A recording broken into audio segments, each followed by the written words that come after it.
Hello everyone, कैसे हो आप सब। आज हम यूनिट 7 के ट्रांजिस्टर के एमसीक्यूज़ को डिस्कस करेंगे। एमसीक्यू से पहले हम थोड़ा सा कॉन्सेप्ट भी देखेंगे।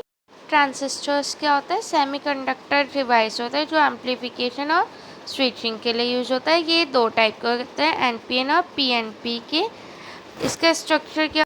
इसके तीन रीजन होते हैं। एमीटर जो बहुत ज़्यादा डोप्ड होता है, जहाँ से चार्ज सप्लाई होती है। बेस पतला होता है, लाइटली डोप होता है। कलेक्टर जो मॉडरेट डोप होता है, वो कलेक्ट करता है। नेम से ही सजेस्ट होता है। एनपीएन की वर्किंग क्या होती है? एमीटर बेस फॉरवर्ड होता है, कलेक्टर बेस हमेशा रिवर्स में रहेगा और इलेक्ट्रॉन फ्लो करेंगे एमीटर से कलेक्टर की तरफ।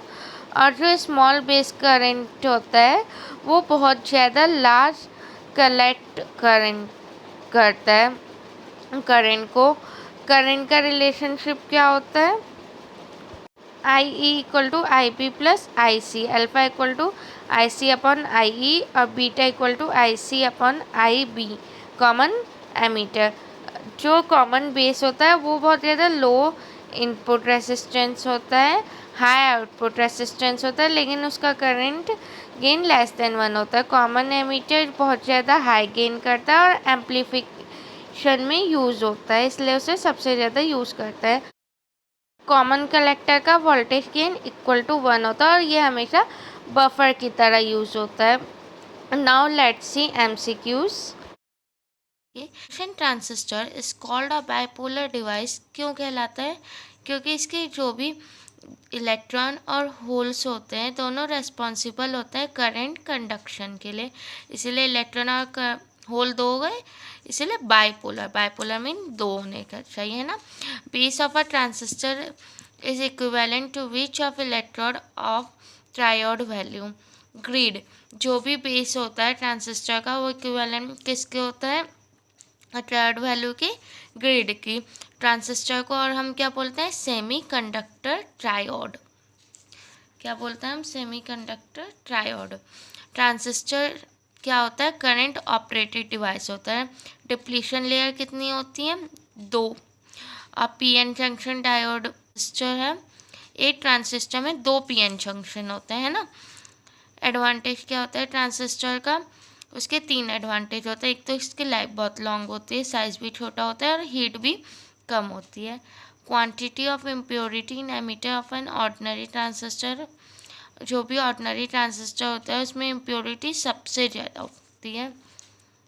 कंडक्शन एनपीएन ट्रांजिस्टर क्या क्यों होता है? इलेक्ट्रॉन्स की वजह से। चार्ज कैरियर पीएनपी में क्या होते हैं? होल्स। एनपीएन में क्या है? इलेक्ट्रॉन और पीएनपी में होल्स हैं, वो तो अपोजिट ही होगा एक दूसरे के।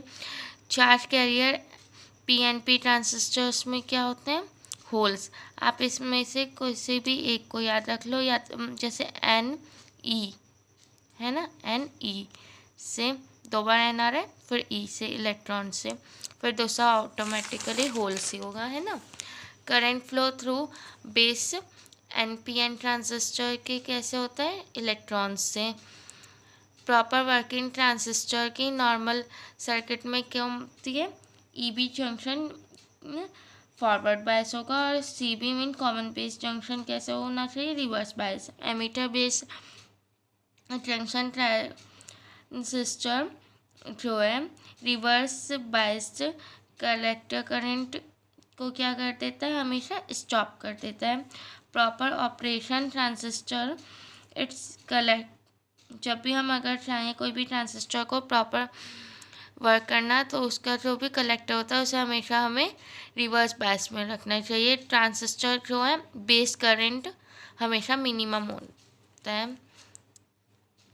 मोस्ट कॉमनली यूज ट्रांजिस्टर कौन सा है? Common ammeter. कॉमन एमीटर सबसे अच्छा ट्रांजिस्टर होता है, इसीलिए हम उसे सबसे ज़्यादा यूज भी करते हैं। Input circuit common base mode में क्या होता है? एमीटर बेस सर्किट, है ना।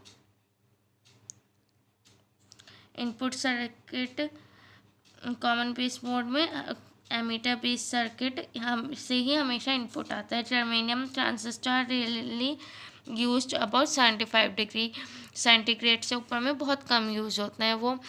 लीकेज करंट आईसीबीओ में क्या होता है, इंक्रीज हो जाता है टेम्परेचर के साथ। पावर गेन मैक्सिमम किस में होता है, कॉमन एमिटर में हम सबसे ज़्यादा पावर गेन कर सकते हैं। ट्रांजिस्टर जो है एम्पलीफायर की तरह भी यूज़ हो सकते हैं। मैक्सिमम पावर एम्पलीफिकेशन ट्रांजिस्टर में क्या होता है, common emitter.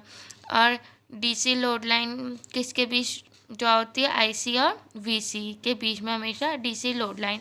Point of intersection load line with output character of transistor is known as Q point. Q point क्या होता है, जो पॉइंट ऑफ इंटरेक्शन होता है लोड लाइन और आउटपुट कैरेक्टरिस्टिक का, उस पॉइंट को हम बोलते हैं Q point.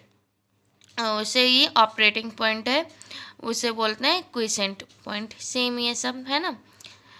Transistor biasing generally provide किससे होती है, बायसिंग करंट से। आइडियल वैल्यू स्टेबिलिटी फैक्टर की क्या होती है, 1। वैल्यू स्टेबिलिटी फैक्टर की लोवेस्ट किस में होती है, वोल्टेज डिवाइडर बायस मेथड में। गेन आरसी कपल एम्पलीफायर का कब होता है, इंक्रीज हो जाता है जब भी लो फ्रिक्वेंसी होती है। आरसी कपलिंग यूज़ क्यों होती है, एम्पलीफाई वोल्टेज करने। पर्पस क्या होता है, कपलिंग कैपेसिटर का आरसी कपल एम्पलीफायर में एसी को पास करो और जो डायरेक्ट करंट होता है उसे ब्लॉक करना है, उसके लिए हम कपलिंग कैपेसिटर करते हैं। ये यूनिट आपकी कंप्लीट हो गई है। आपके इतने एमसीक्यूज कर लेना अच्छे से, और जो भी डाउट हो उसे कमेंट सेक्शन में कमेंट करिएगा। चैनल को लाइक शेयर एंड सब्सक्राइब करिए। Thank you for watching.